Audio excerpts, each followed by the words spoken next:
De volta com programação nacional, hoje nós estamos de uma forma um pouco diferente, estamos em São Paulo, aqui no consultório da doutora Ana Cláudia Arantes, ela que é geriatra, especialista em cuidar de pessoas, pacientes aí em fases terminais, e a gente estava falando um pouquinho sobre os tratamentos paliativos. Mas, doutora, ficou uma coisa aqui no ar que eu deixei, sobre a qualidade de vida. O que é ter qualidade de vida? Né? A qualidade de vida está relacionada ao sofrimento, não está relacionada ao sofrimento? A qualidade de vida é um alvo móvel, nem felicidade. É um alvo móvel. A depender da condição que você está vivendo, qualidade de vida é ir para a Europa todo ano. Em outro momento pode ser conseguir ir no banheiro sozinho. Verdade. Então, quando a gente fala em qualidade de vida, a gente Depende da dimensão, né, da situação. Você tem que saber o que é qualidade para a pessoa que está vivendo aquilo. Não adianta você falar assim, ai, doutora Ana, isso não é vida para minha mãe. Mas e para sua mãe, o que é vida? Para você, a vida dela não é vida. Mas ainda bem que não é você que está vivendo a vida dela.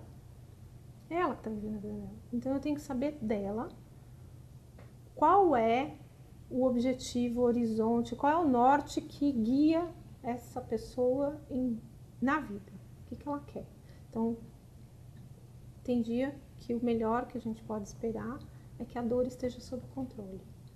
Tem dia que o melhor que a gente pode esperar é que o filho chegue de viagem. Tem dia que o melhor que a gente pode esperar é que o dia passe. Nada é constante. Dia bom passa, dia ruim também passa. Qualidade de vida ela aparece quando o que você está vivendo tem não um motivo, mas tem sentido. Você está naquele sofrimento, mas aquele sofrimento faz sentido. Então, pensar em qualidade de vida é pensar em ouvir o paciente. Não é pensar em obrigá-lo a viver as expectativas do médico, as expectativas da enfermagem, as expectativas da família. Porque você diz o que é melhor para o seu familiar, mas na maioria das vezes, quando você diz o que é melhor para o seu familiar, você está dizendo o que é melhor para você, não para o seu familiar. Então é importante, quando falar de qualidade de vida, em qualquer momento da sua existência, é com a pessoa que está vivendo a vida, que você tem que perguntar o que é qualidade para ela. É um aspecto extremamente subjetivo e individual. Não é aquilo que você deseja. Não é. Ou que você, não, acho que isso aqui é melhor para ela. Pode ser para você. Pode ser para você. Mas para ela não. Então aí você está terceirizando a sua voz. E isso não é legal. Entendi. Bom recado para nós, hein, gente? Olha só. E qual é o papel do arrependimento nessa fase terminal de uma pessoa? A senhora citou isso daí no bloco anterior, falou de várias coisas, inclusive um deles é o arrependimento. Quando você tem consciência plena da sua morte, você tem maior lucidez sobre o caminho que você trilhou até aquele instante. E aí você olha para trás e fala assim, puxa, eu podia ter feito diferente. A maioria das pessoas cai numa vala comum de, eu podia ter feito melhor. Não, você podia ter feito melhor, você podia ter feito diferente do que você fez. E você acredita que poderia estar melhor agora. Uma vez eu cuidei de um senhor que eu perguntei para ele se ele se arrependia de alguma coisa ao longo da vida dele. Eu tinha 78 anos, tinha um câncer de pulmão. E aí ele falou pra mim, foi uma das coisas mais incríveis que alguém me respondeu. Ele falou assim, olha, Ana Cláudia, eu não me arrependo, não. Eu errei muitas vezes, mas eu tenho certeza que se eu tivesse feito escolhas diferentes, se eu tivesse escolhido caminhos diferentes, eu ia ter outros abismos e outras curvas para lidar. Então, não quer dizer que se você escolhi ser médica, e eu não estou feliz, não significa que se eu tivesse escolhido engenharia eu estaria feliz. Exatamente. Porque eu teria dentro desta outra escolha outros percalços, outros obstáculos, dificuldades outras dificuldades. da vida. Então, eu poderia ter feito diferente. Isso é o primeiro ponto. Então, me arrependi de ter feito assim, eu queria ter feito diferente. Quando você chega no final da vida, tem algumas coisas que são possíveis de serem revertidas. Tem outras que não são possíveis de serem revertidas. Essas eu digo que não são arrependimentos, são lamentos. Você fala, pô, sinto muito. Aí não adianta ficar no mimimi. Mas eu não fiz. Página 2, não fez. Ponto final.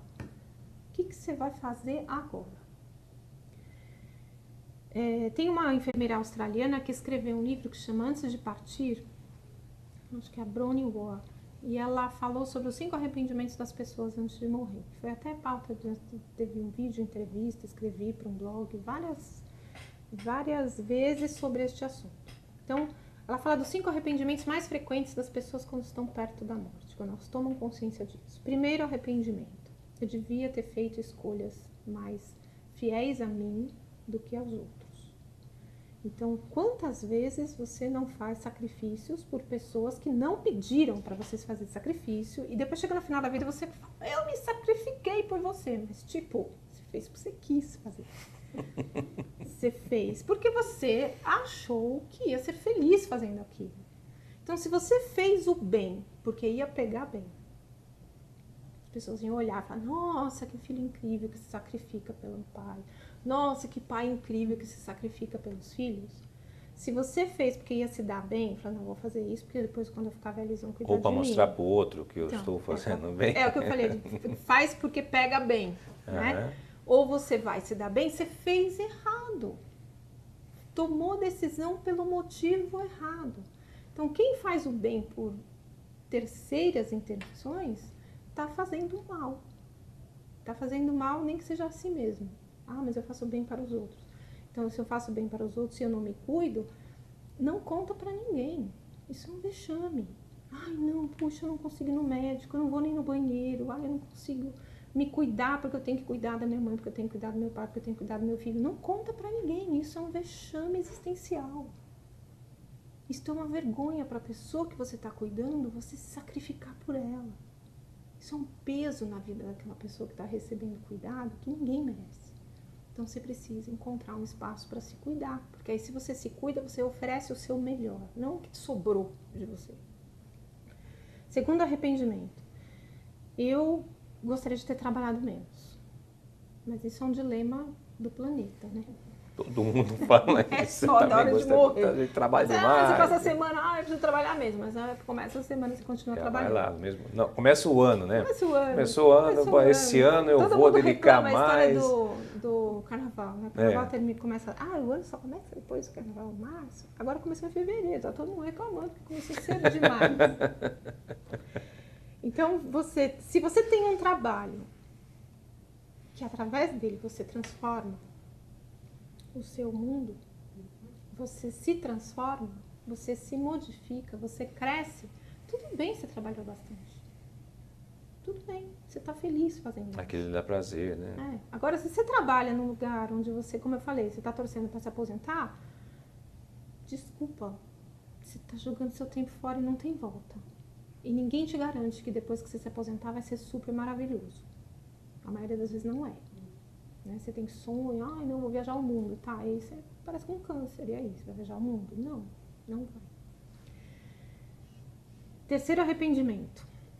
Eu gostaria de ter ficado mais tempo com meus amigos.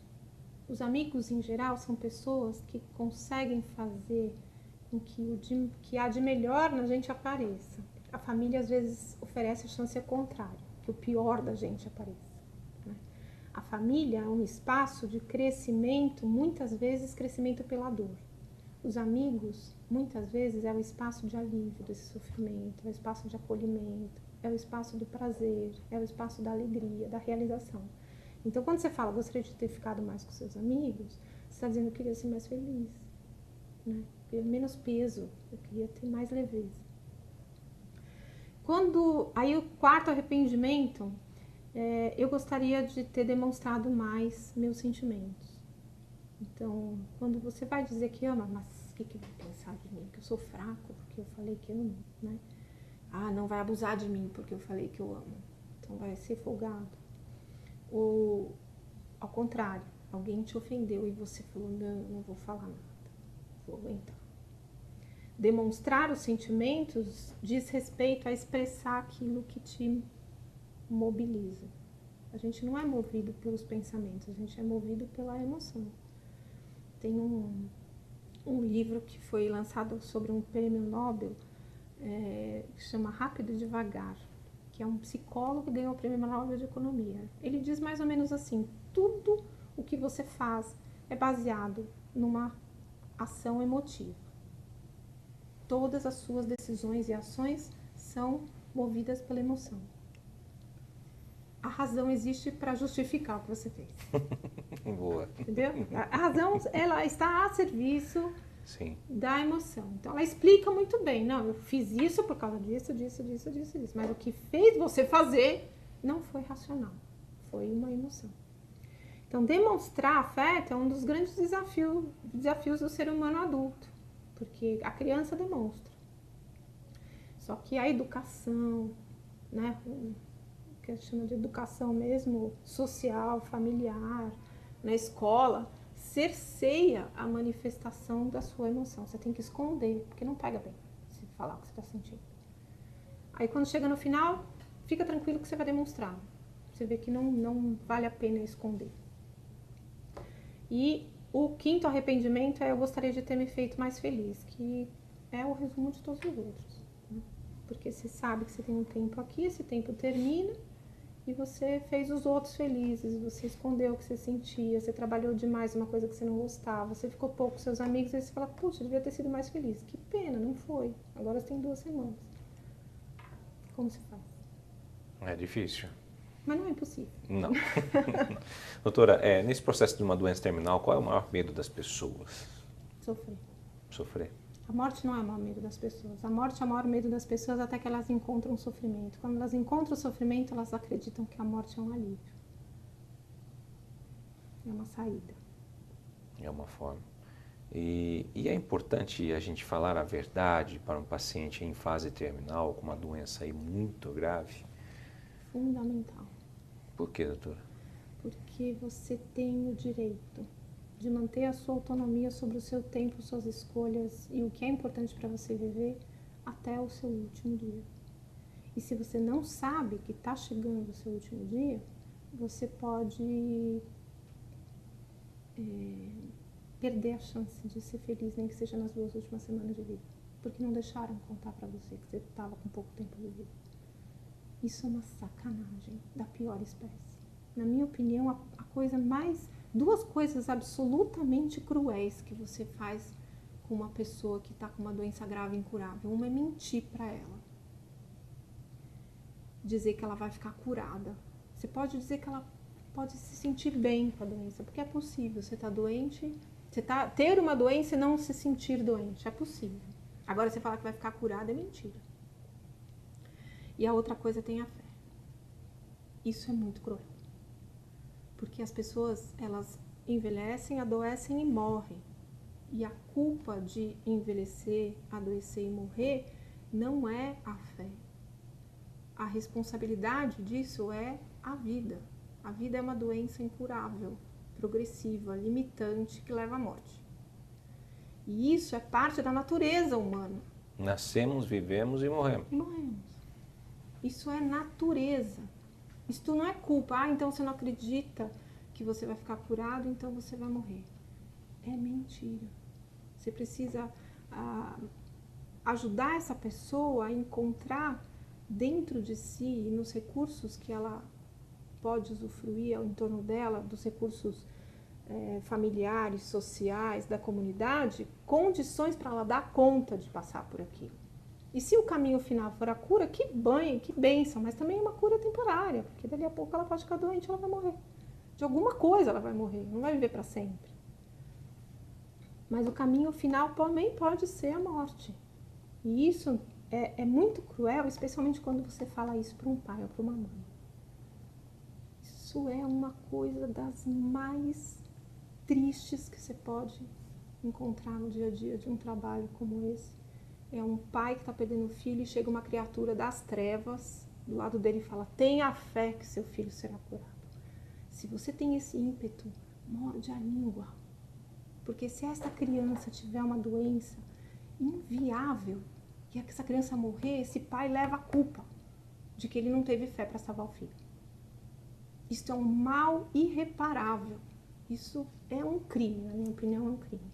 Então, fé é você acreditar que aquilo que está acontecendo com você é o que você dá conta de viver. Esse é o Programação Nacional. Nós vamos para um rápido intervalo e voltamos já.